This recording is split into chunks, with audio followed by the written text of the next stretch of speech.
crois pas qu'un animé m'ait fait pleurer comme ça depuis Violet Evergarden, donc ça remonte.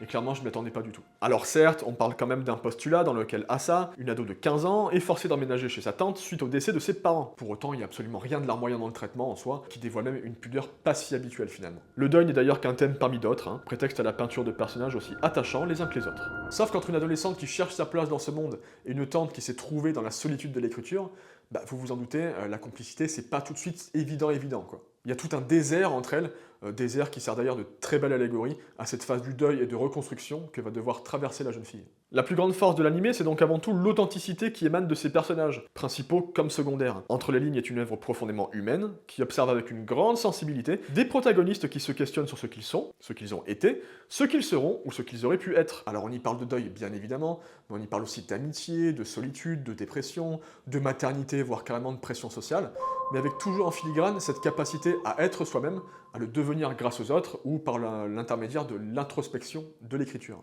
Et tout ça, entre les lignes, le fait avec une limpidité assez folle, au gré d'une narration déstructurée qui va systématiquement trouver la manière de traduire l'état d'esprit de son casting. La série ne juge jamais ses personnages, installant au contraire une vraie proximité émotionnelle avec eux. De quoi nous tirer quelques larmes sans prévenir, simplement du fait d'une profession de foi humaniste, progressiste. Oh le gros mot! Le gros mot est lâché! Et puis il y a cette croyance absolue dans l'art comme moyen de transmission, et par extension, dans sa capacité à nous permettre de devenir nous-mêmes. Bref, on parle là d'un animé qui ramène enfin du naturel, de la spontanéité, voire une certaine violence aussi, dans des personnages authentiques qu'on n'a pas du tout envie de quitter. Entre les lignes nous marque parce qu'elle touche à ce besoin viscéral de trouver notre place dans ce monde et d'y laisser une trace.